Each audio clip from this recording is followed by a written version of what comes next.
li amri wahlul 'uqdatam min lisani yafqahu qawli rabbi yassir wa la tu'assir watmim al-khaira ya karim. Okay. Ahlan li hadratikum fi hadha al-liqa. Jadi insya-Allah malam ni kita akan berkongsi berkenaan tentang usul fiqh. Ada apa dengan usul fiqh dan mengapa usul fiqh. Okey. Okey. Sebagaimana maklumlah, maknanya usul fiqh ni ialah salah satu cabang ilmu di dalam ilmu al-wasail. Jadi ilmu Islam ini terbahagi kepada dua, ilmu maqasid dan ilmu wasail. Jadi kaedah yang maklum, maknanya al-wasail hukmul maqasid. Untuk memahami sesuatu ilmu yang mana ilmu maqasid itu, maqsad al-ilm, mestilah kita memahami ilmu wasail terlebih dahulu. Jadi masuk apakah ilmu wasail? Ilmu wasail ni terbahagi kepada beberapa kita kata kategori. Pertama ilmu usuluddin, ilmu aqidah, tauhid. Yang kedua ilmu fiqh. Yang ketiga ilmu hadis. Yang keempat ilmu tafsir. Yang kelima ilmu lughawiyat. Jadi ilmu lughawiyat, ada setengah ulama kata lughawiyat ni tidak termasuk dalam ilmu maqasid.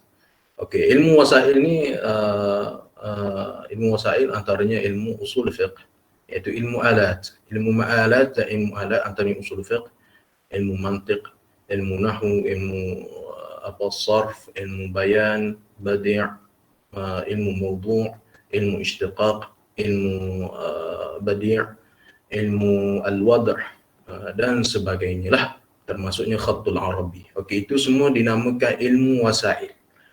Untuk memahami ilmu maqasid, untuk memahami fiqh, kita mestilah memahami dulu apa itu ilmu usul fiqh antaranya, dan juga ilmu qawaid fiqhiyah, ilmu dawabit fiqhiyah dan seterusnya. Jadi kita hanya hendak sentuh satu juzuk sahaja daripada ilmu wasail yang berkenaan ilmu al-fiqh, iaitu ilmu usul fiqh. Okey. Kebiasaan para ulama sebelum gua nak keluar gua ni apa nama? slide. Duk mana slide? Under apa? Oh, okey. Start dulu dah. Okey. Dengar molek tak? Clear. Clear. Okey. Berkenaan dengan ilmu usul fiqh, sebelum kita masuk kepada sesuatu kita kata epistemologi ilmu tersebut, kita mestilah mengetahui tentang muqaddimah ataupun dipanggil muqaddimatul ilm. Jadi muqaddimatul ilm ni para ulama inhisar kepada beberapa juz'iyat, dan juz'iyat itu dinamakan sebagai ilmu mabadi asyarah. Jadi qala an-nazim inna mabadi kulli fannin 'asharah al-hadd wal mawdu' thumma thamarah wa fadluhu wa nisbatun wal wadi'u wal ism wal istimdad wa hukmu syari'i masailu wa ba'du bil ba'd iktafa wa man dara al-jami'a nala asy-syarafa. Jadi inna mabadi kulli fannin 'asharah. Setiap pengenalan ilmu tu dia ada 10 juz'iyat, 10 penerangan. Antaranya al-hadd.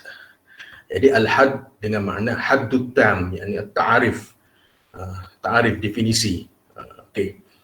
Jadi sebagaimana kata Adhaiddin Al-Iji, wa min usulil fahmi idrakut tam.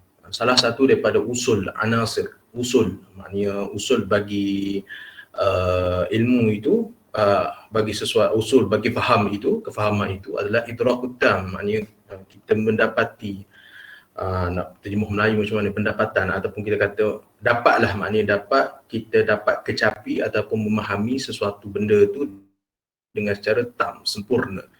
Itu. Jadi kita nak sentuh tentang definisi. Okey. Kita baca dalam ni dulu . Jadi saya bahagikan kepada tiga juzuk, 3 bahagian dalam ta'arif usul fiqh. Okey. Pertama, metodologi pendalilan syarak. Kedua, kerangka kefahaman dalil syarak. Ketiga, perihal mufti dan mujtahid, ataupun dalam kitab disebut dengan halul al-mufti wal mustafti. Okey. Jadi kita pergi satu-satulah dulu. Okey. Jadi usul fiqh ni sebenarnya usul fiqh ni dia murakkab min juz'aini. Sebenarnya maksud dia usul fiqh ni untuk faham apa itu ta'rif usul fiqh. Pertama kita kena faham ta'rif usul fiqh ni ada dua bahagian. Pertama at-ta'rif bil laqabi, yang kedua at-ta'rif bil idafi. At-ta'rif bil laqabi ni ta'rif dengan mana kita kata dia sudah menjadi suatu nama, dia sudah begitu, maknanya musamma, isim dan musammanya sudah begitu. Usul fiqh satu ilmu, usul fiqh ni satu nama bagi satu nama yang diperkenalkan bagi ilmu tersebut. Itu maksud al-laqabi.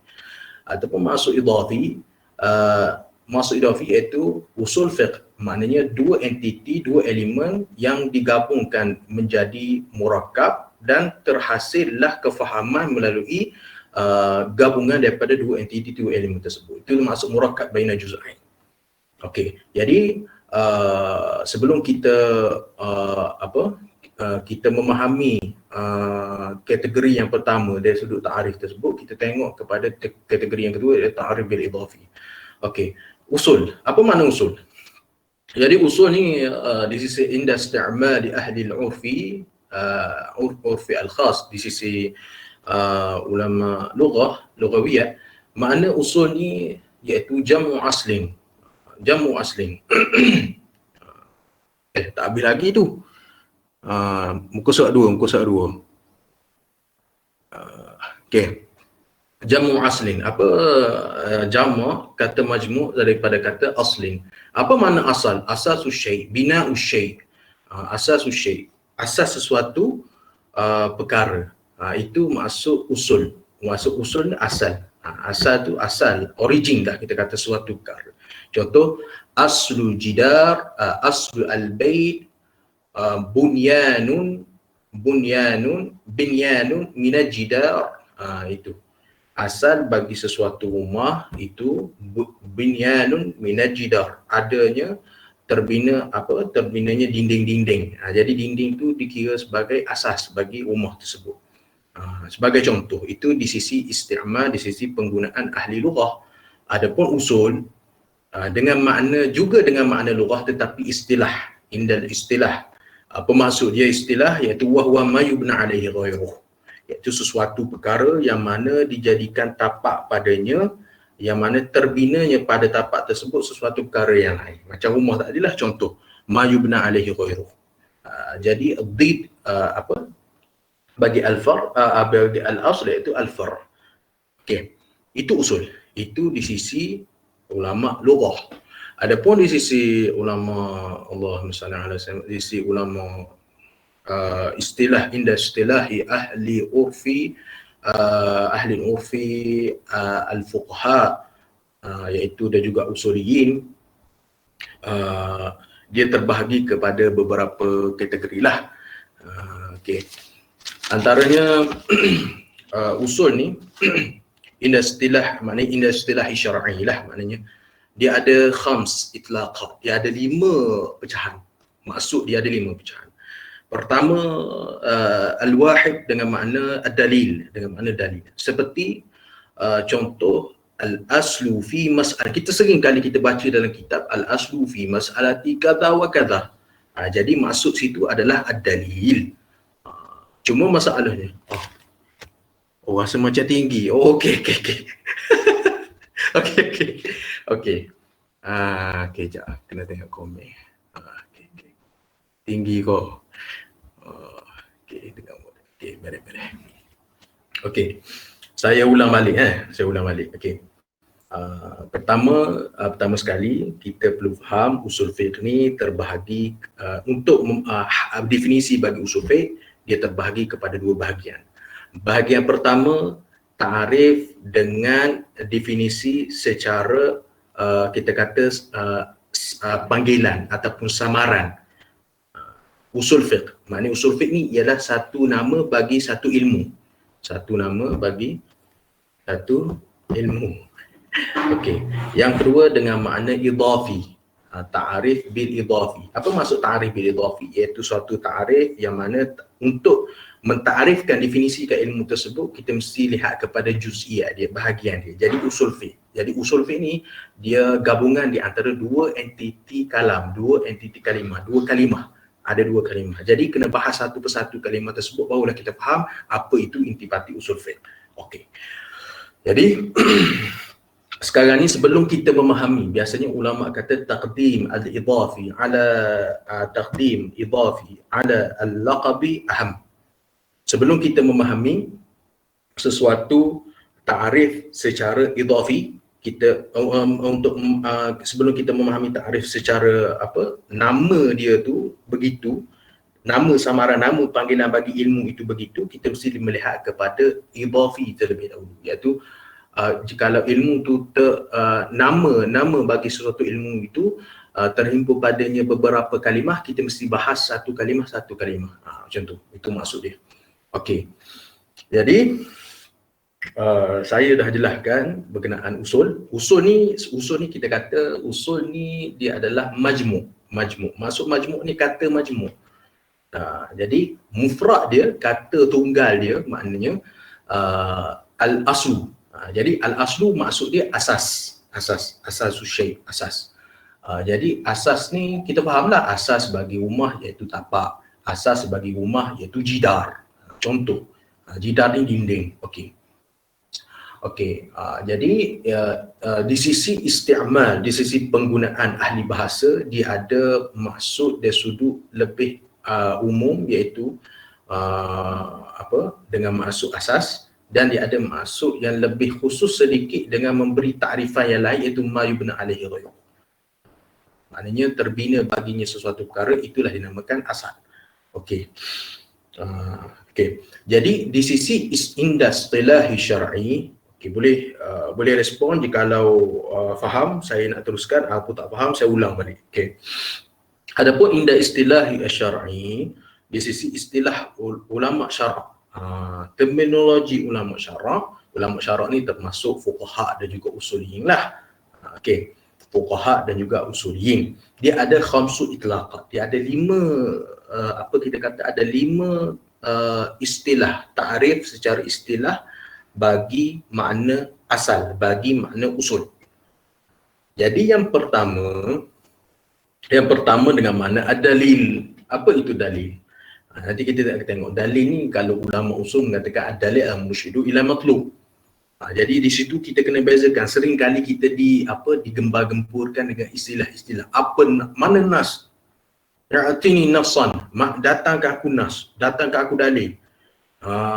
Soal sekarang, mu faham dah apa tu dalil, mu faham dah apa itu nas. Sebab tu penting belajar usul fiqh ni. Sebab apabila kita belajar usul fiqh, orang yang cuba memperkotak-katikkan istilah, baru sebenarnya dia menggunakan istilah bukan pada mahal dia, bukan pada tempat dia. Okey, habis. Okey, pertama dengan makna dalil, makna al-aslu bimakna ad-dalil, asal dengan makna dalil. Macam mana contoh? Seperti qaulil faqih, seperti seorang faqih, dia dalam kitab, biasanya dalam kitab kita akan tengok al-aslu fi mas'alati kadza wa kadza. Jadi asal bagi suatu masalah itu begini begitu. Apabila kita tengok al-aslu fi mas'alati ataupun nass al-jumhur ala al-asli ataupun al-aslu wal aslu, okey, situ kita fahamlah maknanya ulama cuba membuat pendalilan. Itu maksud dalil. Dalil dengan makna at-tadlil. Boleh. Okey, yang kedua dengan makna ar-rujhan. Apa makna rujhan? Rujhan ni dia rujhan ni nak terjemah macam mana? Bahasa Melayu tu tak jumpa. Tak apalah, kita ambil istilah rujhan. Mungkin kita akan tengok dengan contoh, kita akan lebih wuduh, kita akan lebih tegang contoh dia. Okey, seperti kata Arab dah, rijal ittadah al-maqal bil mithal. Ulama kata ni di sisi amthal Arabi lah, lirijal ittadah al-maqal bil mithal. Maksudnya seorang lelaki tu dia akan memahami sesuatu perkara tu dengan tamthil. Ada ta'rif bi tamthil. Okey. Jadi ar-rujhan ni macam mana contoh dia? Al-aslu fil kalami al-haqiqah. Al-aslu fil kalami al-haqiqah. Jadi maksud rujahan ni seperti asal bagi kalam itu al-haqiqah. Betul lah, maknanya kalam ni terbahagi dua, ada majaz, ada hakikat. Ada majaz kiasan, majaz ataupun hakikat. Boleh. Jadi seperti contoh kita kata raaitu asadan fi al-ghabah. Aku tengok harimau ataupun singa. Asad ni singa lah, laith qadanfar tu semua nama bagi singa. Biasa dalam kaedah Arab, apabila berbilang-bilangnya ismiyat, nama ni ta'addudul ismiyat yadullu ala syarafil musamma. Itu kaedah dalam bahasa Arab. Itu apabila kita tengok dalam bahasa Arab ni sangat kaya bahasa. Dia asalnya binatang kaki empat yang mana hayawan muftarij, haiwan yang jenis macam merekam, buas, binatang buas. Jadi nama dia begini-begini dengan sifat begini, iaitu singa. Jadi apabila nama dia tu banyak, Arab panggil juga binatang macam ni ghadhanfar. Ada hakikat dia sama, maknanya dia tu singa tapi nama dia banyak. Singa, ghadhanfar, laith, saya tak ingat berapa nama dia, sangat banyak. Jadi Arab di sisi orang Arab, apabila banyak nama tu menunjukkan kepada mulianya binatang tersebut ataupun orang tersebut. Boleh. Jadi Arab selalu membuat contoh dengan singa. Okey, balik pada rujahan tadi. Al-aslu fil kalami al-haqiqah. Okey, raaitu asadan fil ghabah. Aku tengok singa dalam dalam semak, dalam hutan lah. Ghabah ni hutan. Okey, itu hakikat. Betul lah, sebab tempat tinggal bagi singa tu dalam hutan. Okey. Bagaimana jikalau Arab ataupun si mutakallim ataupun mukhatab itu mengatakan, mendakwa raaitu asadan 'alal mimbar. Aku tengok asad tu di atas mimbar. Aku tengok seorang tengok singa di atas mimbar. Okey, boleh dari sudut ta'aquliyah kita boleh terima tak terima tengok singa atas mimbar? Tak boleh terima. Jadi tak boleh terima, kita faham bahawa di situ asal bagi kalam di situ bukan lagi hakikah, tetapi asal bagi kalam situ dengan makna majaz. Jadi maksud dia apa? Ar-rajulun syuja', seorang lelaki yang berani. Jadi min lawazim, daripada lazim bagi seorang lelaki yang berani itu, Arab membuat perumpamaan lelaki sebegini seperti singa. Itu contoh. Itu makna rujahan. Rujahan ni maknanya kita seolah mentarjih salah satu makna bagi kalam tersebut. Hakikat ke majaz, itu dua. Yang ketiga al-maqisu alaih. Apa maksud maqisu alaih? Contoh, kita tengok contoh, iaitu maqisu alaih ni salah satu rukun daripada rukun qiyas. Okey. Yang keempat, dia dinamakan juga yang keempat, salah satu makna daripada makna al-aslu ataupun usul dengan makna al-qa'idatul mustamirah. Contoh qa'idah mustamirah ni qa'idah muttaridah lah. Seperti kata faqih, seperti seorang faqih kata ibahatul maitati lil muttirri. Ibahatul maitati lil muttirri. Apa maksud dia ibahatul maitati lil muttirri? Apabila kita dalam satu keadaan yang terdesak, menyebabkan sepatutnya al-maitatu ni najisatun. Maitatu ni najisatun. Maknanya maitah wal maitatu, sebenarnya dalam kitab, contoh kitab fiqh kita biasa belajar ni hayatu zin dan semua, wa kullu maitatin najisatun. Dan setiap bangkai itu najis illal adamiyya, kecuali anak Adam. Boleh. Jadi ada satu kaedah yang mana mutafarri'ah, maknanya yang tercabang daripada pernyataan fiqh tersebut. Setiap bangkai itu najis. Jadi najis maknanya kita tak boleh ambil manfaat, intifak dari dia, jaga kita tak boleh nak makan. Okey. Tapi ada satu keadaan yang mana apabila kita muttir, kita terpaksa, kan? Dalam satu keadaan kita terpaksa, contoh tak ada makanan, duduk dalam hutan, kan? Jadi kita di situ ada keadaan yang mana iftirar. Okey, menyebabkan kita para fuqaha menatijahkan bahawasanya ibahatul lil muttir, ibahatul maitati lil muttirri, boleh makan bangkai itu sebut bagi orang yang terdesak. Kerana hifzu nafsi, boleh. Okey, jadi kaedah ni khilaful asli. Jadi ibahatul maitati lil muttirri ala khilafil asli. Jadi penyataan fiqh yang menyatakan bahawasanya harus seseorang itu memakai bangkai, orang yang terdesak itu memakai bangkai, maka ini khilaful asli, menyalahi yang asal. Jadi itu yang dinamakan dengan kaedah mustamirrah. Boleh. Okay. Yang kelima al-mustashab. Mustashab. Ini al-aslu bara'atu zimmah, seperti al-aslu bara'atu al-zimmah. Contoh al-mustashab ni tak apalah, kita cuba ambil dulu istilah dan insya-Allah sekurang-kurangnya kita kita sudah biasa dengan istilah-istilah ini, insya-Allah kita akan cuba memahami dengan baik insya-Allah. Cuma nak bagi tahu di sini iaitu makna asal itu sendiri dengan makna yang sangat banyak. Ada makna yang sangat kita kata ada beberapa pembahagian dia yang perlu kita fahami. Okey. Apa makna fiqh? Apa makna al-fiqh?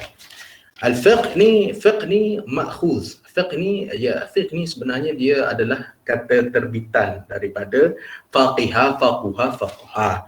Itu fiqh. Jadi fiqh ni sebagai mudahnya kita cakap macam inilah fiqh ni. Fiqh ni sebagaimana yang ditarifkan para ulama, ma'rifatul ahkam al-syar'iyyah al-amaliyah al-muktasabah min adillatiha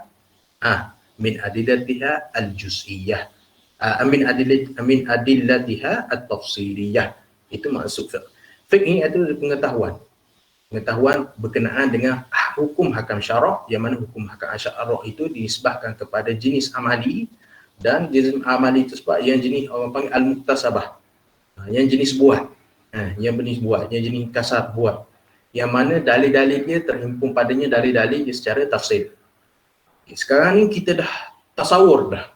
Maknanya kita dah nampak dah, maknanya sekarang ni apa makna usul, apa makna fiqh. Usul iaitu asas. Dari sudut istilah syarak dengan makna dalil, wujuhan, maqis alif dan semua itulah. Okey, jadi macam mana kita nak cuba gabungkan dua kefahaman di sebalik kefahaman dua kalimah tersebut. Jadi inilah inilah kita akan beralih kepada pembahagian yang pertama tadi. Sebenarnya pembahagian dua kita alih pada pembahagian pertama, iaitu dengan makna al-laqabi. Jadi usul fiqh dengan makna al-laqabi di sinilah. Boleh. Pertama, usul fiqh ni dia menerangkan tentang metodologi pendalilan syarak. Jadi metodologi pendalilan syarak. Yang kedua, kerangka kefahaman dalil syarak. Yang ketiga, perihal mufti dan mujtahid. Jelas ke setakat ni? Jelas ke? Memberati. Memberati.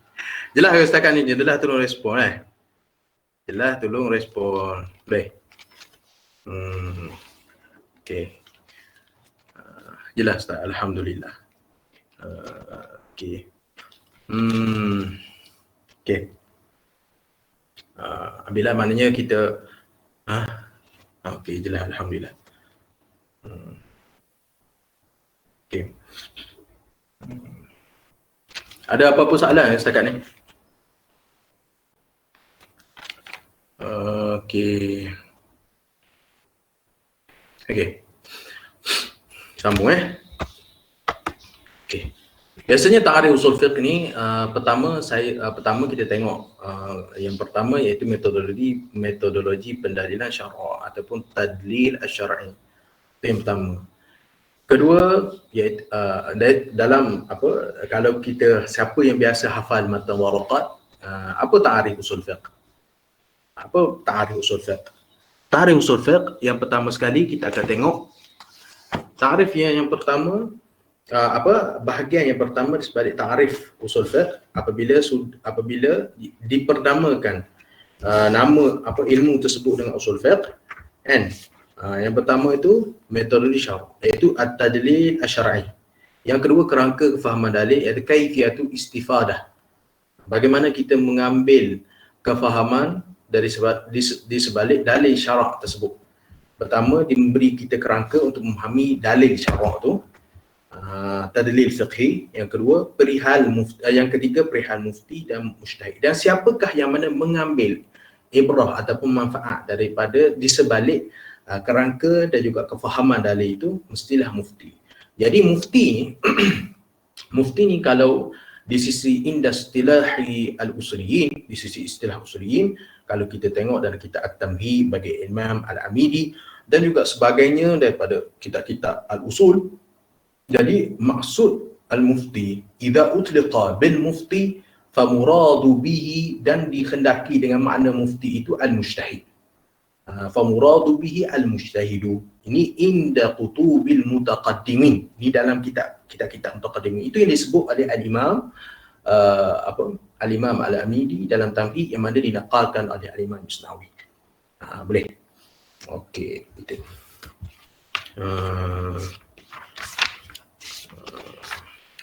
Okay. Next. Okay. Cuma secara detail berkenaan dengan ta'arif usul fiqh tu nanti belajar inilah, cuma kita nak bagi tasawuf secara kulli dulu. Okey, perkembangan ilmu usul fiqh. Jadi saya bahagikan kepada beberapa bahagian. Bahagian yang pertama, zaman Rasulullah. Zaman Rasulullah dah ada ke usul fiqh? Nanti kita jawab. Iaitu zaman sahabat, yang ketiga zaman tabi'in, yang keempat zaman mujtahidin. Okey. Zaman Rasulullah ni sebenarnya tak ada lagi kita kata dari sudut tadwin dan juga ta'lif yang mana secara kita kata pembukuan, pendokumentasian maknanya usul fiqh dalam secara lembaran-lembaran kertas ataupun kita kata jurnal, tak ada lagi zaman Rasulullah. Tetapi usul fiqh itu ada di dalam azhan para sahabat dan juga para sahabat dan juga Rasulullah. Jadi kita kata usul fiqh, ulama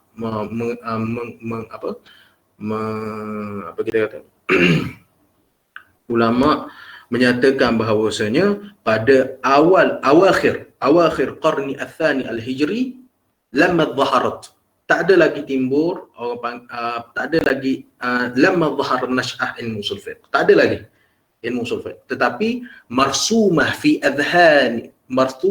azhanihim, tetapi ada dalam diri mereka. Maknanya ada dalam diri Rasulullah, maknanya dia sudah menjadi kita kata malakah sajiyah qarihah, dia telah menjadi satu malakah yang mana sajiyah. Rasulullah sudah ada malakah usul fiqh dalam diri dia. Jikalau tiada usul fiqh, macam mana Rasulullah hendak mengambil ibrah, mengambil kaifiat istifadah, memahami dalil itu dengan secara tuntas dan hendak menjelaskan kepada para sahabat? Boleh melalui wahyu. Jadi Allah Ta'ala telah campakkan kemahiran usul fiqh dalam diri Rasulullah, marsumah fi adhanihim, itu yang dimaksudkan, iaitu ada dalam diri Rasulullah dan juga para sahabat. Dengan secara biwajih am, dengan secara umum. Okey. Jadi sebagai contoh kita tengok antaranya ijtihad yang mana kita boleh tengok daripada banyak lagi hadis-hadis, antaranya contoh hadis seingat saya hadis yang diriwayatkan oleh Mu'adz bin Jabal ketika Rasulullah hendak mengutuskan beliau radhiyallahu anhu, Rasulullah hendak mengutuskan beliau ke Yaman. Okey. Jadi Rasulullah akan tanyakan kepada ni dalil ni, maknanya kita kena ingat ni dalil ni supaya nanti datangnya i'tirad ataupun datang bangkangan ataupun datangnya syubhah mengatakan bahawasanya mana dalil usul fiqh, mana Rasulullah kata perlu memahami dalil itu secara holistik dan tuntas berdasarkan usul fiqh. Jadi ini hadis yang diriwayatkan oleh Sayyidina Mu'adz bin Jabal ketika beliau dihantar kepada Yaman. Jadi Rasulullah bertanyakan kepada Sayyidina Mu'adz. Faqala alaihi salatu wassalam, faqala lahu bima taqdi ya Mu'adz, apa yang akan kamu kamu akan menghukumkan dengan apa, dengan sandaran apa kamu akan menghukumkan ya Mu'adz? Qala Sayyidina Mu'adz, qala Mu'adz bi kitabillah. Tengok di situ kita akan tengok dari sudut hadis ni, maknanya kita faham bahawasanya sudah adanya susunan kita kata masadir syar'iyah. Bi kitabillah, pertama bi kitabillah, maklum bi kitabillah. Yang kedua qala fa in lam tajid qala bi sunnati Rasulillah, dengan sunnah Rasulullah. Boleh. Qala fa illam tajid qala ijtahid ra'yi wala alu. Fadaraba Rasulullah ala sadrihi. وقال الحمد لله الذي وفق رسول الله لم يرضى الله ورسوله. Boleh. Jadi dalam hadis ni Rasulullah bertanyakan kepada Sayyidina Muaz bin Jabal, jikalau kamu tidak dapati sesuatu penyataan dalam Al-Quran dan juga Sunnah macam mana? Jadi ajtahid ra'yi wala alu. Maksudnya aku akan berijtihad dengan ra'yi, dengan pendapat aku, wala alu. Tanpa aku tanpa aku bermandai-mandai. Maksud dia kita kata tanpa aku bersandarkan kepada sandaran waham semata-mata. Jadi fadaraba Rasulullah ala sadrihi. Jadi Rasulullah pun pegang letakkan tangan dia di dada Sayyidina Muaz bin Jabal radhiyallahu taala anhu. Boleh. Okey.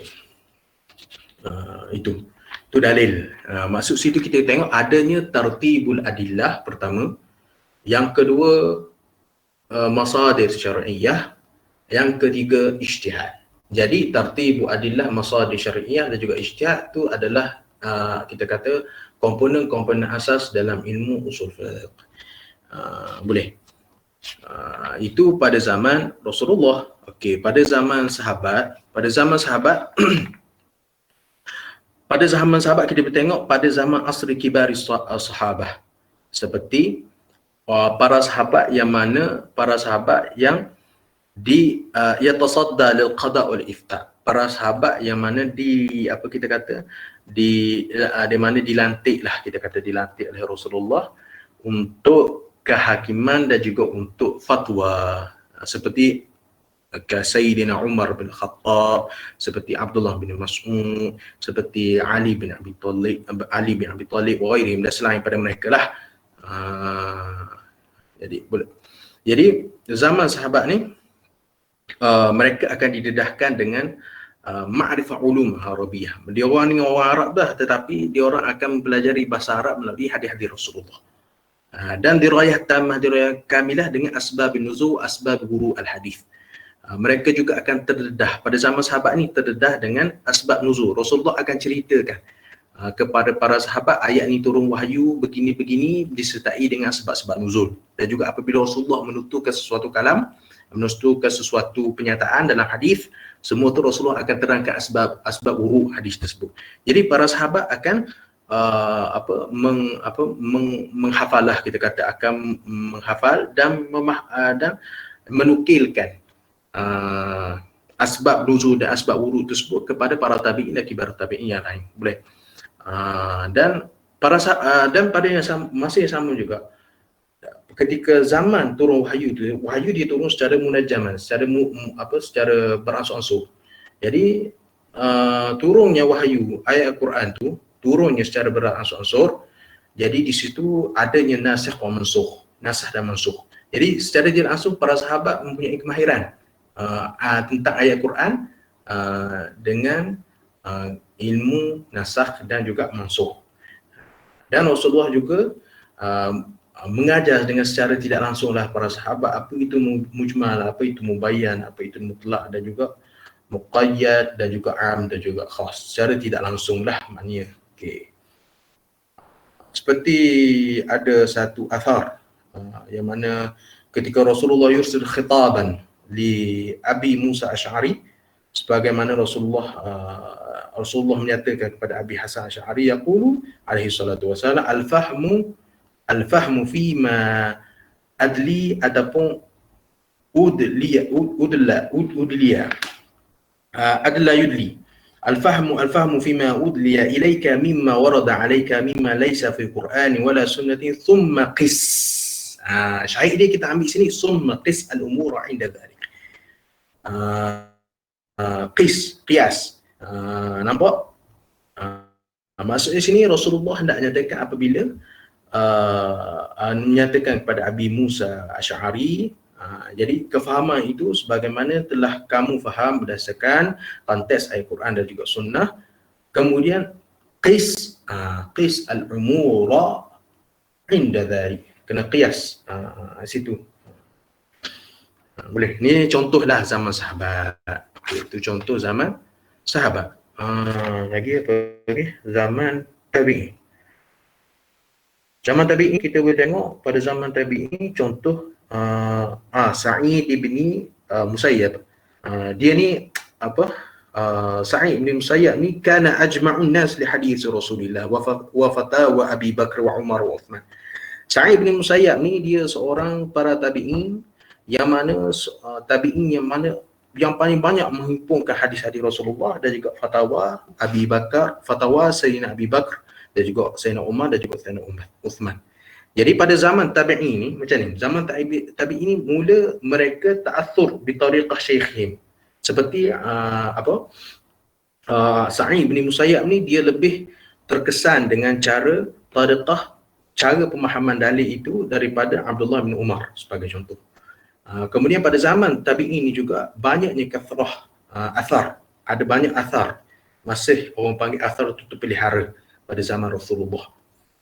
Lepas tu pada zaman para tabi'in ni juga, walaupun mereka tak sempat dengan Rasulullah, tetapi qillah ma ya'ridu lahum min hawadith. Maknanya pada zaman mereka ni kurang sangat berlaku pada zaman mereka perkara-perkara yang mana perkara yang kontemporari, perkara yang baru. Kerana Islam masih walaupun Islam sudah tersebar, tetapi tidak tersebar secara kita kata secara menyeluruh. Maknanya umat Islam tu masih begitu-begitu. Maknanya mereka masih duduk dalam kelompok mereka dan mengamalkan amal Islami dalam karangan mereka, maka qillah hawadith. Okey. Jadi itu pada zaman tabi'in. Itu pada zaman tabi'in. Jadi pada zaman tabi'in juga, jadi dia ada beberapa madrasah, madrasah. Antaranya pada zaman madrasah yang mana para sahabat lah, antara fuqaha sahabah Abdullah bin Mas'ud radhiyallahu anhu, dia adalah tilmiz, adalah anak murid kepada Sayyidina Umar bin Khattab. Lepas tu yang belajar jadi langsung dengan Abdullah bin Umar ni di antara tabi'in contoh Alqamah An-Nakh'i, ini anak murid kepada Abdullah bin Mas'ud, dan juga Ibrahim An-Nakh'i. Ibrahim An-Nakh'i melalui Alqamah dan juga Ibrahim An-Nakh'i inilah keluarnya ulama Iraq. Jadi macam biasa mereka ni masih ta'athur dengan syuyukh, mereka masih kita kata mereka masih terpengaruh dengan guru-guru mereka dalam bab qada dan juga bab ifta. Kemudian tetapi pada zaman akhir ni, maknanya zaman tabi'in, zaman yang akhir ini, berlakunya kathrah waqa'i wal hawadith mustajaddat ataupun mustahdathah. Berlakunya panggil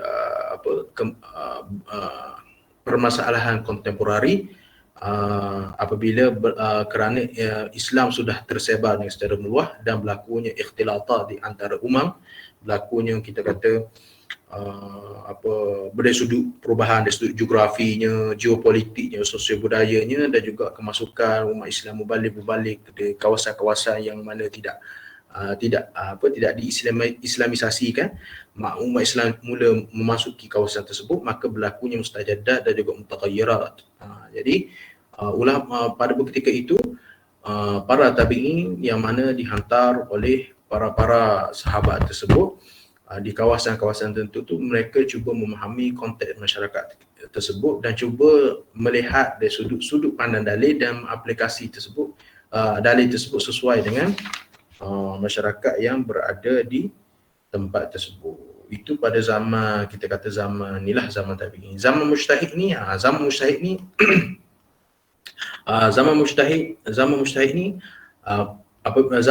ni beralih kepada fasal yang seterusnya, iaitu fasal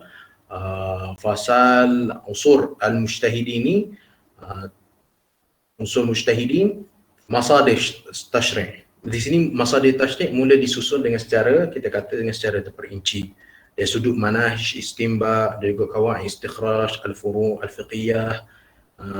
Di sini ulama mula membuat ulama yang mana zaman mujtahid ni ulama membuat, kita kata, menyusun kerangka dengan secara terperinci bagaimana untuk memahami dalil-dalil syarak. Pada zaman mujtahid inilah wagharsuhum iaitu imamina, iaitu imam kita, Imam Syafi'i Muhammad ibn Idris Asy-Syafi'i Al-Quraisy radhiyallahu anhu. Yang Imam Syafi'i ni, tak silap saya, dia meninggal pada hari Jumaat, Yaumul Jumu'ah, tuwfiya fi sanatain mi'atain wa arba'ah. Dia meninggal pada tahun Hijriyah lah, 214 Hijriyah, Imam Syafi'i. Jadi Imam Syafi'i ni masih lagi tergolong dalam golongan salaf lah, Imam Syafi'i ni. Okey.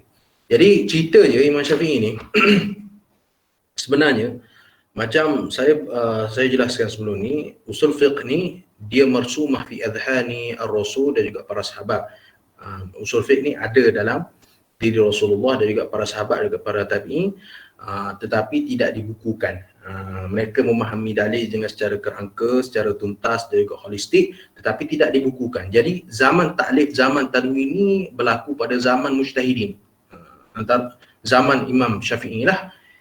Jadi Al-Imam Al-Hafiz Abdul Rahman ibn Mahdi yang mana meninggal pada tahun sebelum tu iaitu tahun 198 Mi'ah Thamaniyah wa Tis'in Hijriyah, 198, betul, 198. Dia ni seorang imam hafiz lah, seorang hafiz, Abdul Rahman bin Mahdi. Jadi Abdul Rahman bin Mahdi ni dia menulis risalah, sepucuk surat kepada Imam Syafi'i untuk dan berijaz untuk menghantar kepada Imam Syafi'i. Suruh Imam Syafi'i menghimpunkan ma'ani Quran dan wajma' qabulul akhbar, bagaimana untuk menerima akhbar, bagaimana untuk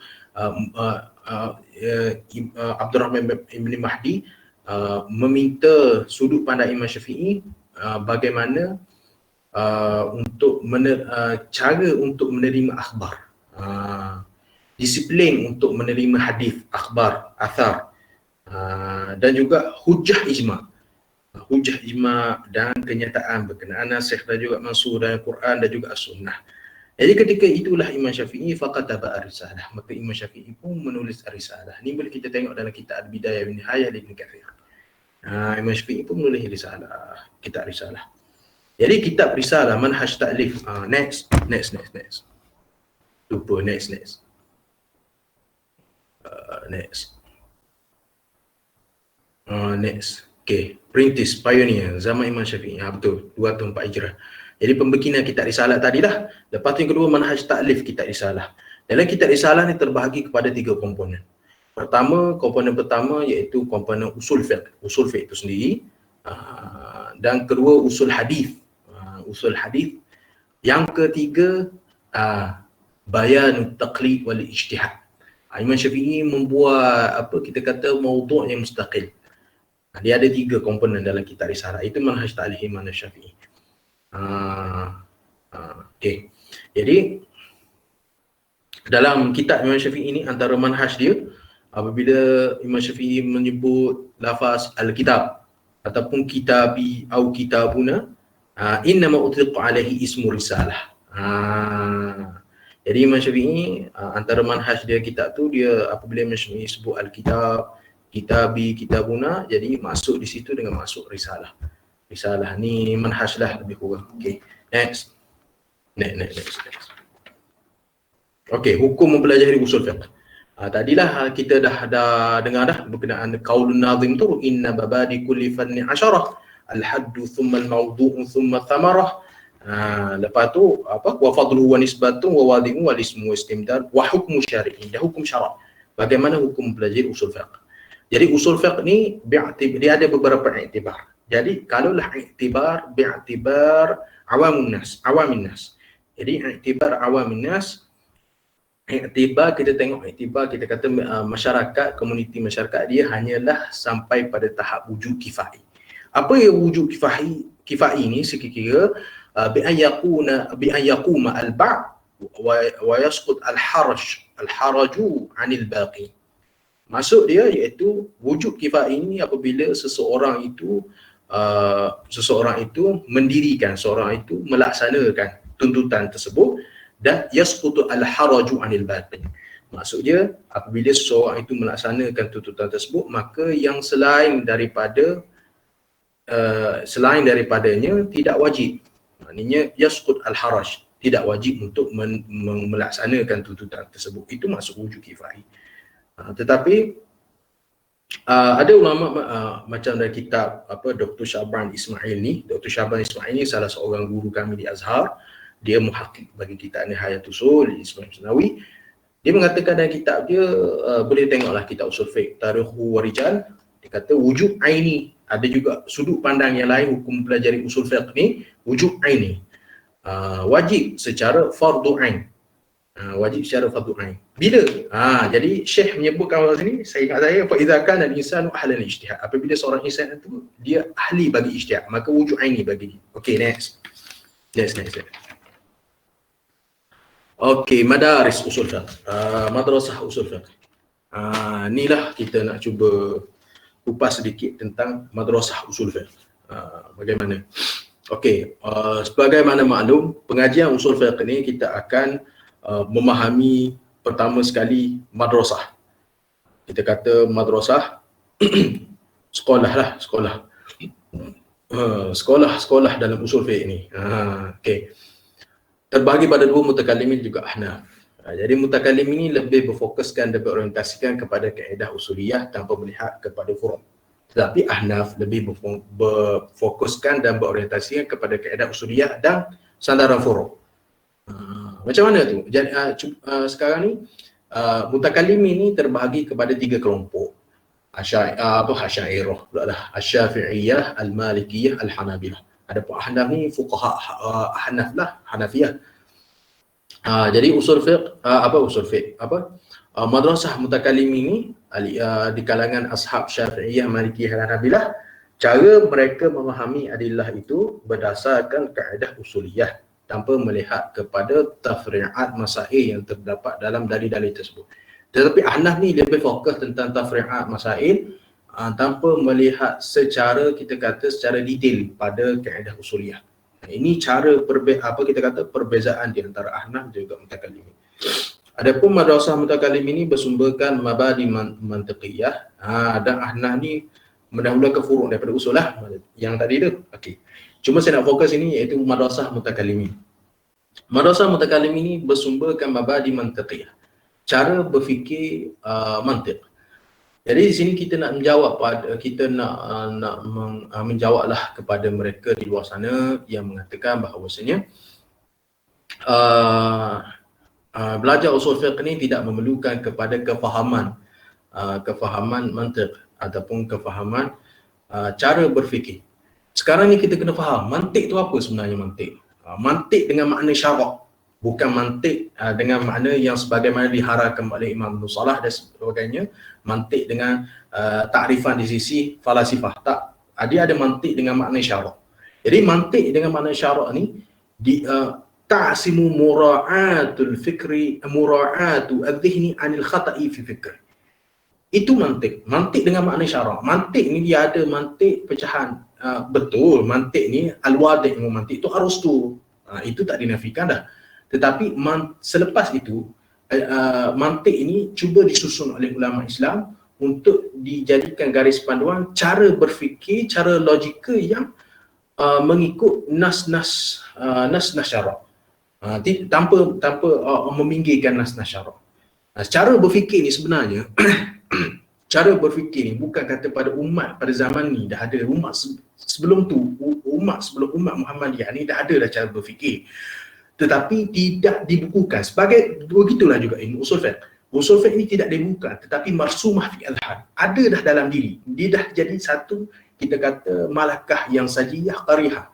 Dia dah ada dah bakat tu dah ada dalam diri, tapi tidak dibukukan, tidak didokumentasikan cara yang berfikir, cara memahami dalil. Jadi usul fiqh ni cara memahami dalil. Mantik ni cara berfikir. Cuma orang yang mana wadih bagi ilmu usul fiqh itu iaitu Aristotle, dia mensusunkan cara berfikir mengikut cara berfikirnya mereka. Tapi sebenarnya cara berfikir ni Islam ni sudah ada, tapi tidak dibukukan. Tetapi selepas zaman Aristotle tu, ulama Islam mula melihat kita perlu bukukan juga cara berfikir, tetapi disulami dengan ruhul Islam. Jadi bagaimana kita nak memahami usul fiqh tanpa kita memahami apa itu mantiq, tanpa kita memahami apa itu ilmu hikmah, apa kita memahami apa itu ilmu adabul bahthi wal mubadarah, dan apa itu ilmu nazariyat al-aqliyah.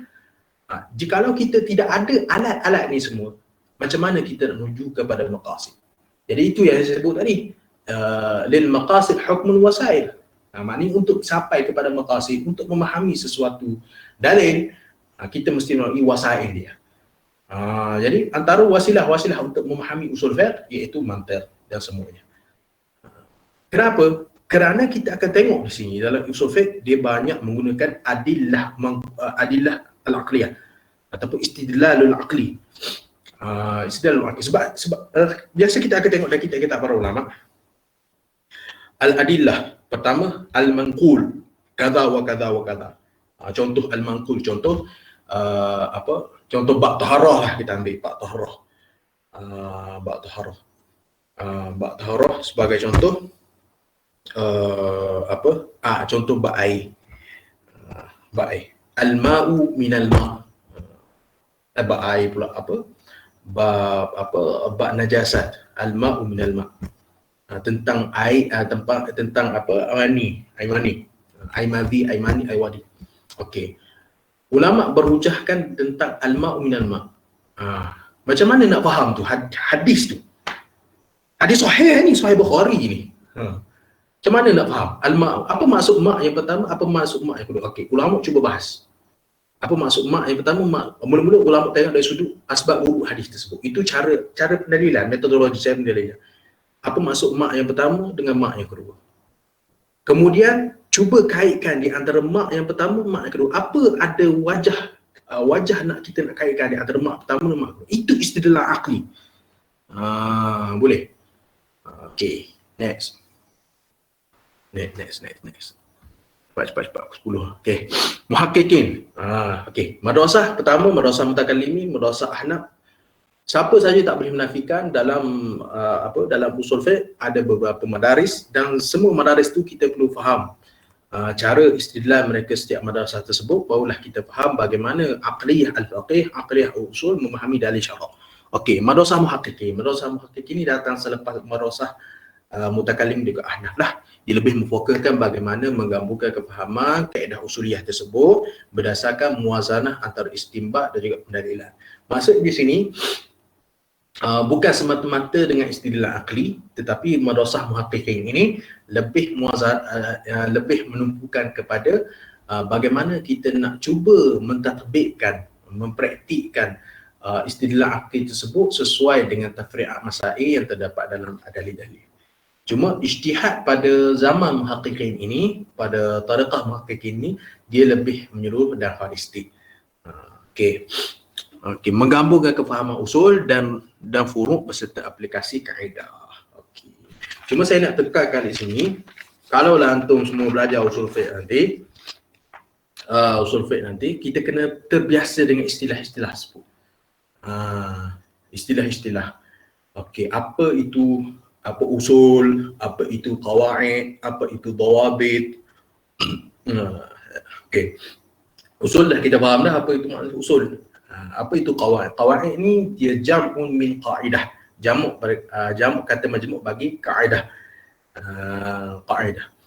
Jadi qawaid ni maksud dia, qawaid ni qadiyah aktsariyah juz'iyatuha ba'du masail fiqhi wa mawdu'uha fi'lul mukallaf. Jadi beza qawaid dengan usul. Usul ni lebih tekankan kepada qadiyah kulliyah yang terdapat dalam dalil-dalil yang mana bersifat ijmali. Sebagai contoh kaedah usul itu qawaid, itu ambil qawaid dulu. Qawaid ini qadiyah aktsariyah yang mana menumpukan kepada qadiyah aktsariyah tersebut menumpukan kepada masail fiqh. Dan maudhu' bagi qawaid ini iaitu fi'lu mukallaf, perbuatan mukallaf tersebut. Jadi qawaid ni ada dua. Qawaid ni ada dua. Qawaid usuliyah dan juga qawaid fiqhiyah. Okay. Qawaid usuliyah ni iaitu kulliyah tantabiq ala jami'i juz'iyatiha. Istinbatil ahkam syar'iyyah amaliyah. Jadi kaedah usuliyah ni ia lebih menekankan tentang juz'iyat bahagian-bahagian yang terdapat dalam dalil-dalil yang ijmali tadi untuk menatijahkan, menjustifikasikan istinbat hukum syarak.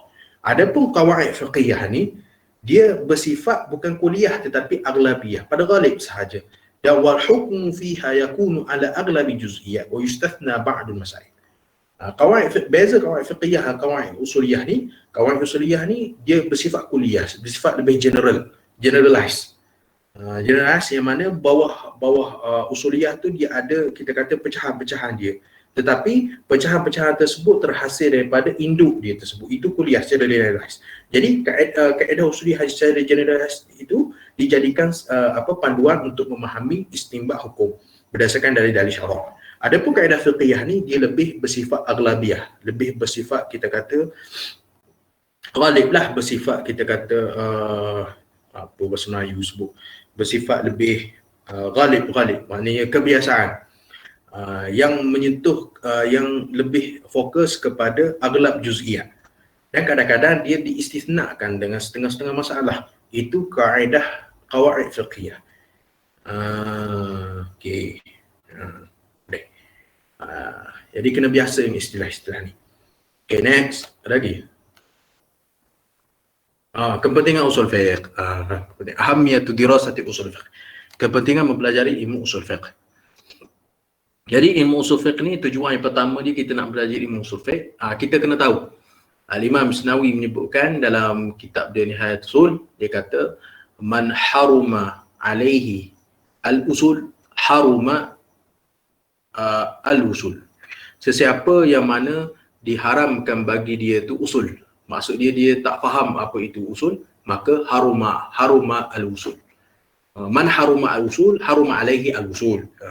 Siapa yang mana dia ni tak faham apa itu usul, tak faham itu apa usul fiqh, maka dia tidak akan dapat faham fiqh. Dia tidak akan dapat faham. Usul tu iaitu ghayah kepada usul dia iaitu fiqh. Dia tak akan faham fiqh dan dia akan mula memfalasikan, menyatakan ulama ni tersalah ijtihad lah, ulama ni begini, sedangkan dia tak tahu bagaimana cara ulama istimbat hukum dan semuanya. Okey. Jadi tujuan belajar ilmu usul fiqh ni adalah untuk kita sampai kepada hukum-hukum syarak yang bersifat amali dengan cara meletakkan kaedah-kaedah serta manhaj untuk sampai kepadanya. Ni yang saya sebut tadi, siapa yang terhalang daripada usul iaitu ilmu usul fiqh, dia juga akan terhalang daripada memahami hukum hakam syarak. Itu wallahu taala alam bisawab. Ada soalan siapa yang nak tanya tu tutup slide Siapa nak tanya boleh buka mic.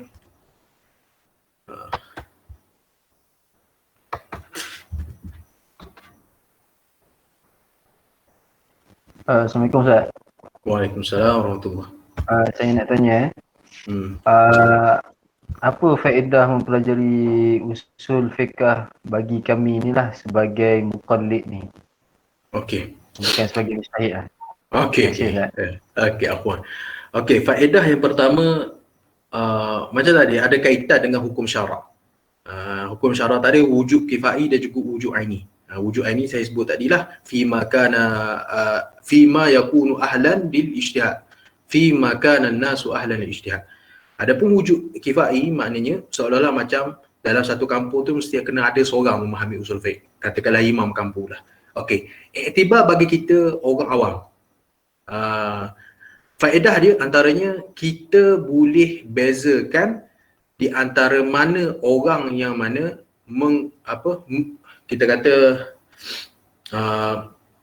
cuba mentahmah para ulama yang mana mentahmah para ulama yang menyatakan hukum syarak ini begitu begini. Sebagai contoh Sebagai contoh, vaksin itu, contoh dalam konteks kita pada hari ini, vaksin itu harus diambil. Harus diambil. Maka berbagai persepsi masyarakat. Ada yang menerima, ada yang menolak, ada yang pertengahan. Okey. Sebab kita, bagaimana kita nak berinteraksi dengan perkara yang mana bagi kita perkara itu agak baru. Jadi ulama usul fiqh ada meletakkan dawabit, ada meletakkan panduan. Jadi macam mana? Kata ulama usul fiqh, ulama usuliyin antaranya mengatakan bahawasanya al-luju' ila ahli al-khibrah wal ikhtisas amrun daruri, ataupun al-luju' dengan mana ar-ruju'. Maknanya kita apabila kita berhadapan dengan sesuatu perkara yang bukan dalam bidang kita. Jadi ahlul khibrah ni dengan ahlul ikhtisas ni seperti para doktor. Jadi vaksin ni kerja doktor. Vaksin ni kita kata kita kata bidang doktor. Vaksin ni bidang bagi doktor. Suatu perkara yang mana dibahaskan oleh doktor. Jadi kita cuba nak membahaskan vaksin, sedangkan kita tak ada ilmu yang mana idrak atam berkenaan vaksin tersebut, seolah-olah kita juara bab vaksin tu. Jadi di situ kita kita tidak mendhabit, maknanya kita tidak mempunyai sudut pandang yang mustaqim, sudut pandang yang sebenar, yang betul, cara berfikir yang betul. Jadi ulama usul fiqh meletakkan kaedah untuk kita berinteraksi dengan apabila berhadapan keadaan tersebut, kita perlu serahkan kepada ahlinya. Jadi sekurang-kurangnya bagi kita orang awam ni, kita dapat tahu ada benda yang kita boleh masuk, ada benda yang kita tak boleh nak masuk campur. Jadi benda yang kita boleh masuk campur itu, ulama letakkan panduan. Dan benda kita tak boleh masuk campur itu, ulama juga letak panduan. Jadi panduan-panduan ini, dawabit inilah dia diletakkan oleh ulama usul fiqh. Boleh, antara faedah dia lah. Faham tu? Jelas Faham Ustaz? Terima kasih. Alhamdulillah. Okey, afwan. Ada lagi yang tanya?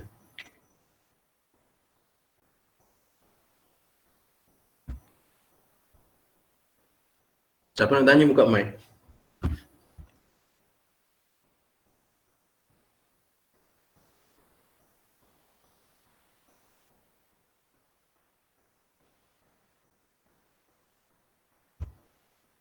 Ke tak ada soalan?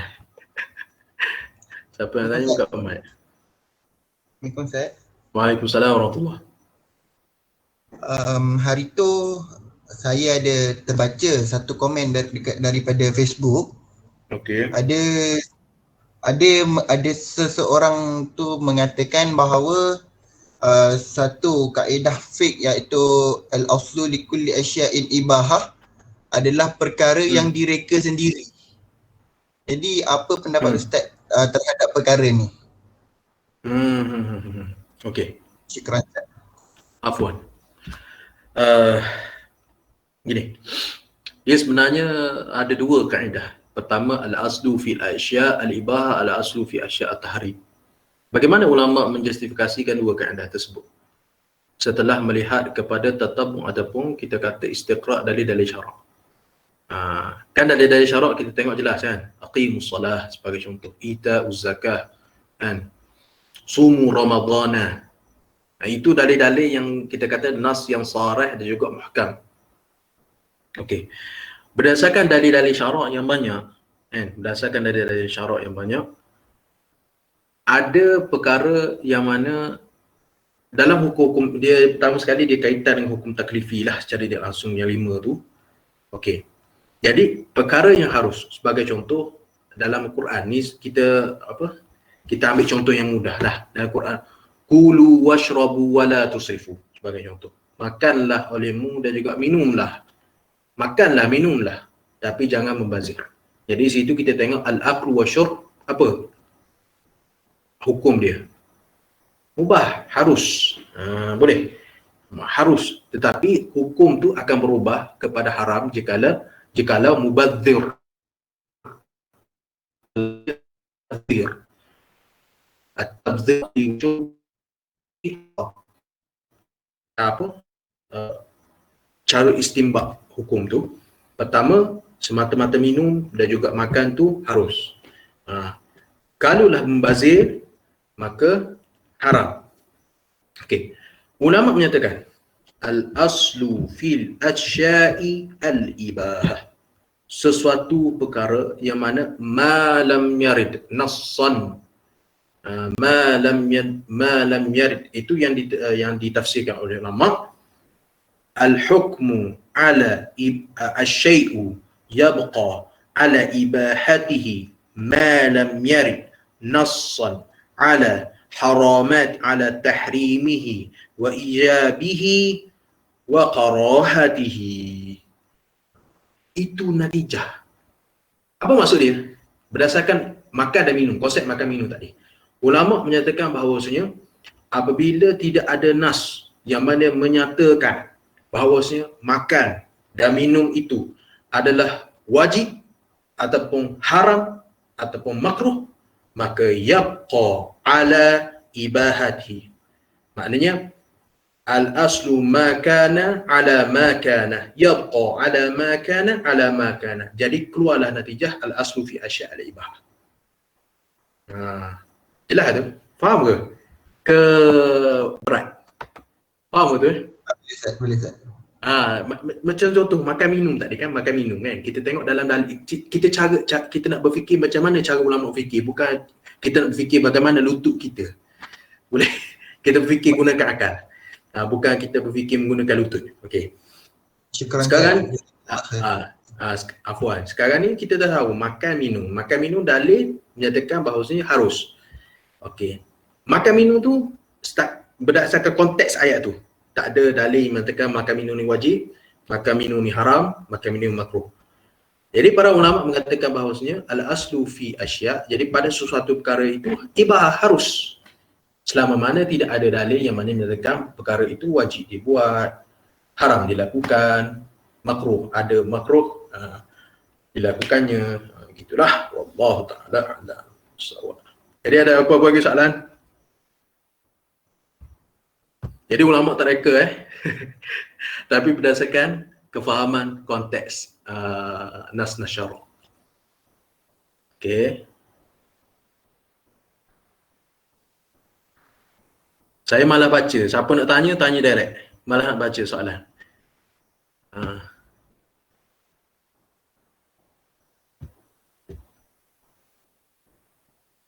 Ada apa-apa soalan? Nyap je semua.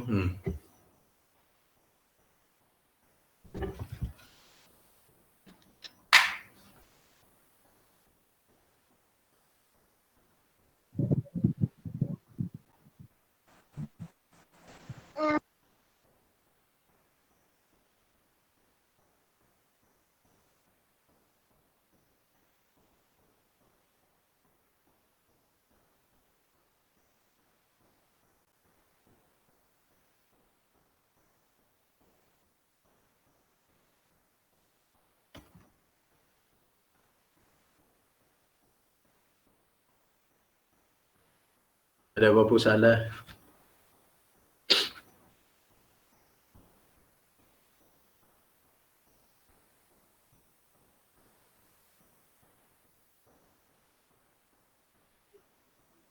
Assalamualaikum Ustaz. Waalaikumsalam warahmatullahi wabarakatuh.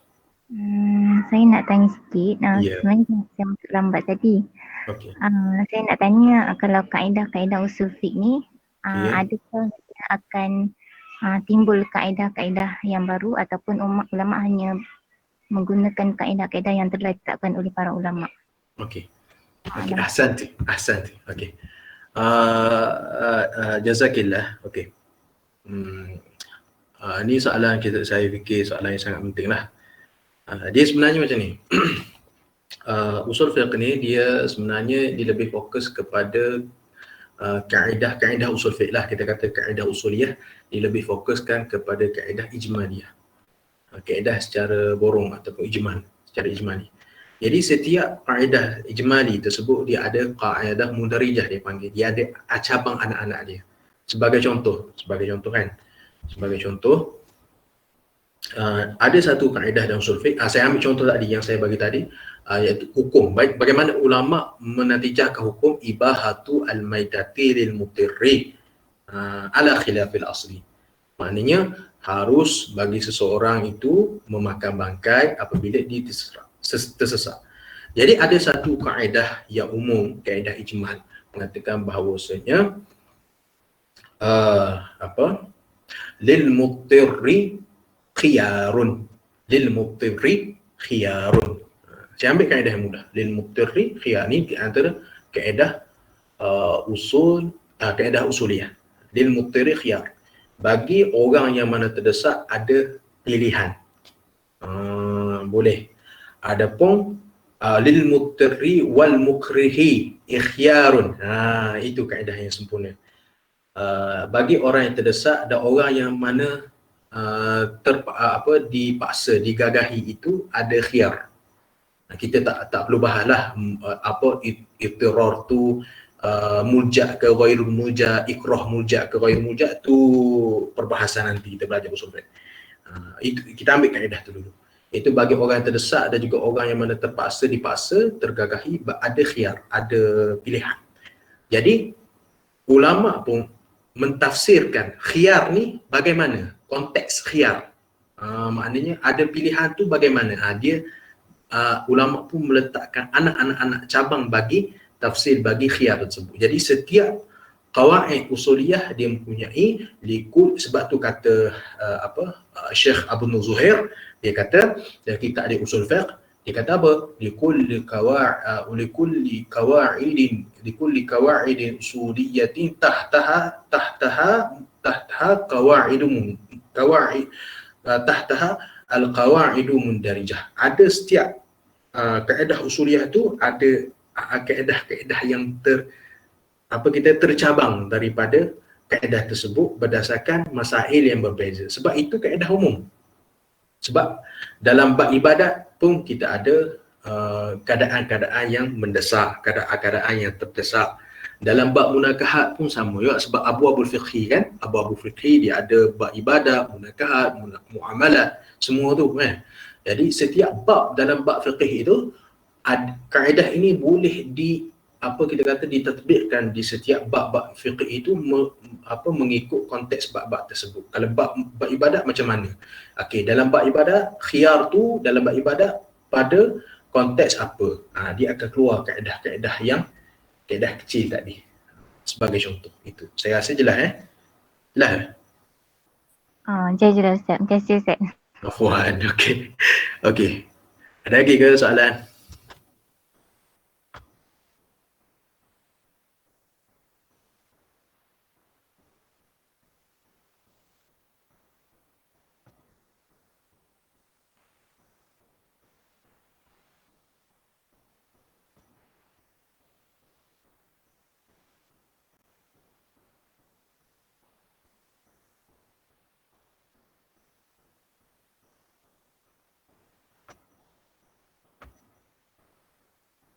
Kalau nak tutup rekod pun okey lah. Kan nak tutup rekod.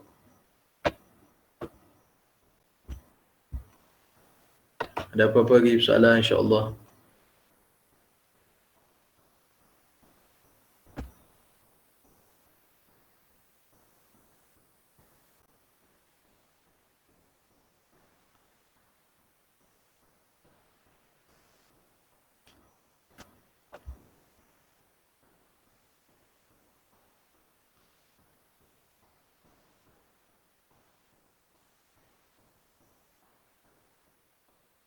Tak ada soalan? Tak ada soalan saya nak tanya, boleh?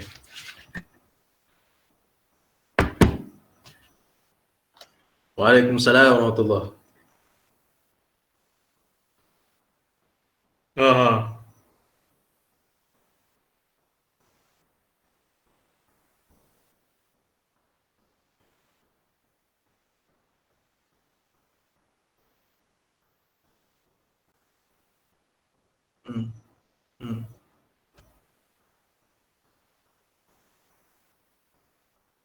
Okey. Saya terangkan konsep je lah kan. Okey. Pertama sekali, ia dinamakan dengan disiplin fiqh aqalliyat. Fiqh aqalliyat. Okay, boleh search Google apa maksud fiqh aqalliyat ni, dan banyak artikel berkenaannya. Saya tak nak urai. Cuma cara ulama apabila bagaimana mereka berta'ammul dengan mutaghayyirat ataupun mustajadat, perkara-perkara yang baru. Pertama sekali ulama akan melihat dari sudut manzar tafsili dan juga manzar usuli. Apa maksud manzar tafsili dan manzar usuli? Ataupun manzur tafsili ataupun manzur al-ijmali. Saya ambil dulu contoh ayat Quran tentang aqimus solah, diri sembahyang. Jadi mas'uliyatul faqih, bagi seorang faqih, dia akan menyatakan natijahkan bahawasanya as-salatu wajibatun berdasarkan dalil aqimus solah. Sebab iqamah ni, al-iqamah tufidu al-wajibah. Al-iqamah tufidu al-wajibah. Okey. Adapun manzur ada ijmali, itu mas'uliyah al-usuli, dia akan tengok al-amru di sini wil wujub. Aqimu ini maknanya fi'lul amri yufidu wujub. Maknanya al-amru bi syai'in nahyun 'anil bihi. Okey. Di situ kita tengok bahawa aqimus solah, as-solah tu wajibah disebabkan ada apa? Kerana ada perintah menyatakan bahawa sembahyang itu wajib. Boleh. Okey, itu yang pertama sekali. Maknanya sekarang ni kita kena tengok perkara yang baru itu tersebut ataupun perkara mutaghayyirat tersebut. Sebagai contoh macam-macam lah. Pada zaman kita hari ni macam-macam. Vaksin ke apa semua tu, kita kena tengok dari sudut pandang manzur al-tafsili dan juga manzur al-ijmali. Pertama sekali kita tengok ada tak dalil. Okey, katakanlah tak ada dalil.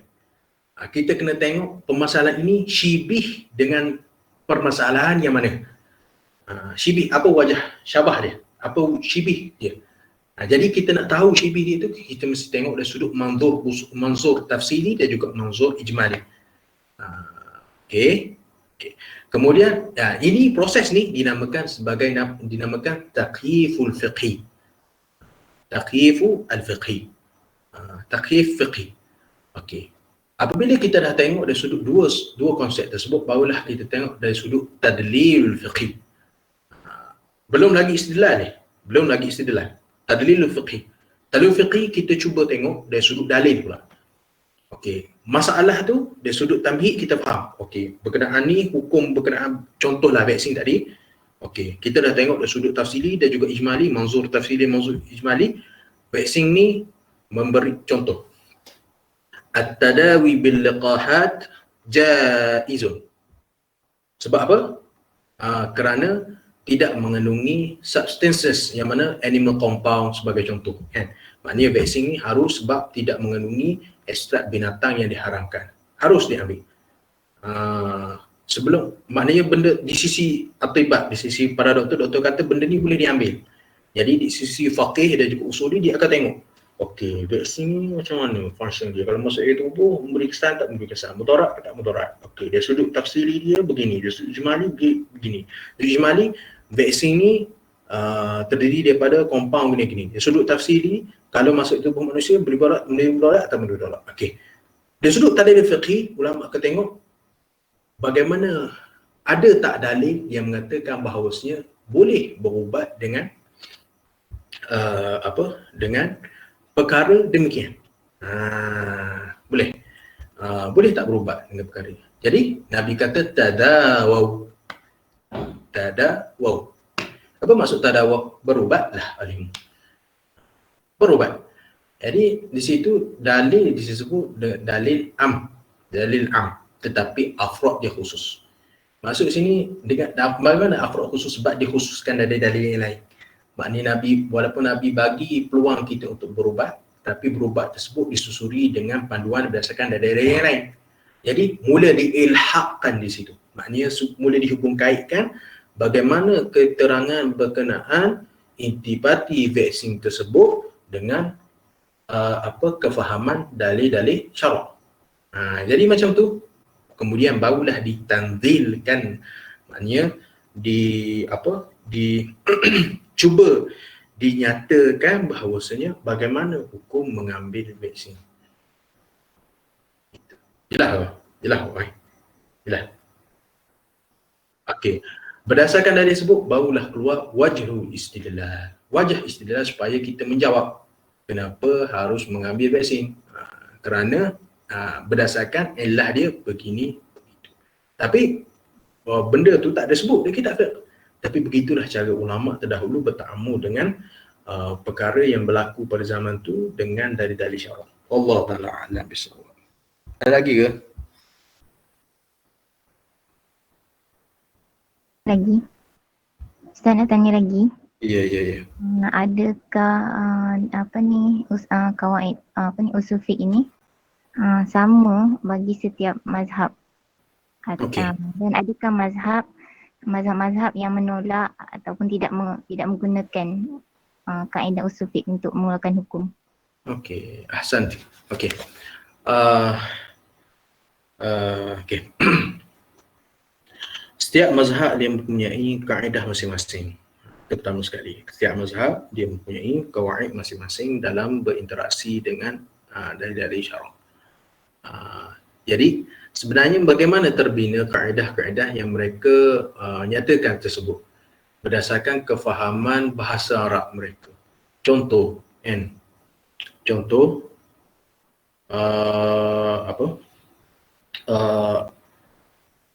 wamsahu biruusikum. Ayat Quran kan, wamsahu biruusikum.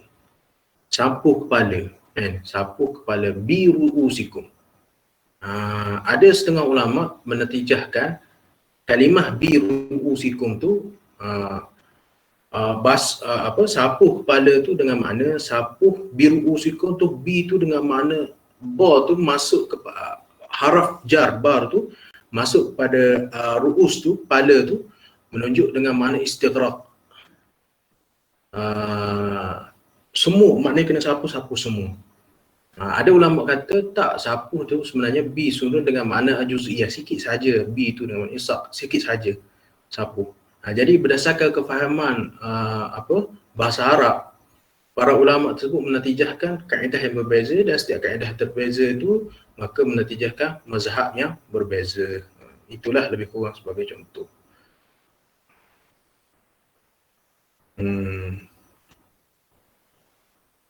Ada lagi apa-apa? Faham ke tu? Faham ke? Jelas ya? Yang saya tanya tu, adakah mazhab-mazhab dalam Islam ni yang tidak menggunakan kaedah usul fiqh? Mazhab-mazhab dalam Islam tidak menggunakan usul fiqh? Ada. Ada, tetapi antaranya mazhab Zahiriyah lah. Abi Daud Zahiri, dia tak guna sangat usul fiqh kerana mereka lebih istinadkan dalil itu dengan bidawahiriha. Nusus syarak tu bidawahiriha. Tetapi dia ada maknanya dia tak gunakan semua dia tak gunakan usul fiqh dalam semua keadaan lah, dia hanya gunakan sedikit sahaja. Sebab biasanya dalil itu diihmalkan pada zahirnya sahaja. Dia orang ni pakai dalil secara zahir. Dia orang tidak pakai dia orang tidak memahami dalil ni secara usuli, secara mengikut kaedah usuliyah lah. Okey. Okey, Ustaz. Terima kasih, Ustaz. Okey, afwan. Ustaz, Assalamualaikum Ustaz. Ya. Okey. Soalan. Ya. Jadi saya difahamkan kalau kita nak belajar usul fiqh ni memerlukan pada kita belajar juga ilmu mantik.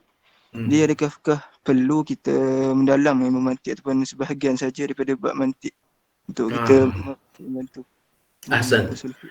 Okey, maksudnya sini cukup kita sekadar ilmu mantik ni kita faham apa itu qism tasawurat dan qism tasdiqat. Jadi ilmu mantik ni terbahagi pada dua qism tasawurat dan qism tasdiqat. Okey, cukup kita fahami bagaimana kita untuk tasawur, kita hendak bagaimana untuk kita menggambarkan sesuatu perkara, kita nak cuba aplikasi dalam fiqh, menggambarkan sesuatu keadaan masalah tersebut. Dan tasdiqat iaitu nisbah hukmiyah, bagaimana kita nak cuba mengkaitkan cara kita faham tu dengan cara, contoh dalam kalaulah di sisi usul dalam pengajian usul fiqh ni, cara ulama faham dalil. Ini kita fokus kepada bab-bab yang penting sahaja dalam mantik. Kita tak masuk macam al-aqsu al-mustawi sebagai contoh, dan yang sebagaimana selainnya. Okey. Okey, baik. Terima kasih Ustaz. Okey, apa?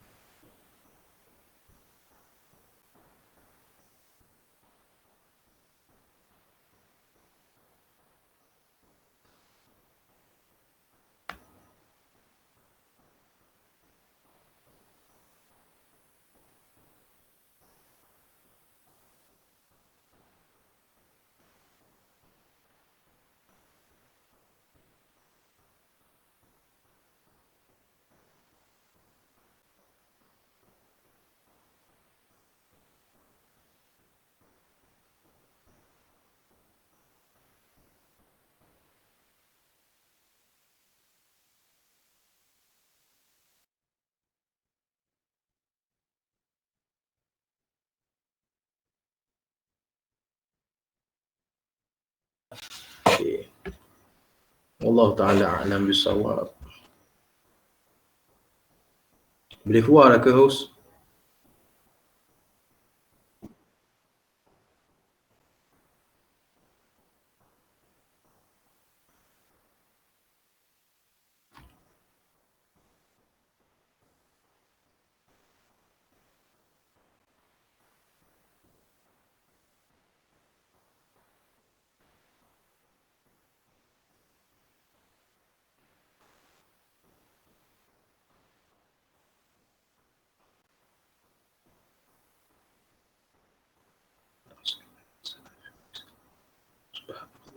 Asyhadu an la ilaha illa anta astaghfiruka. Afwan. Jazakumullah jami'an.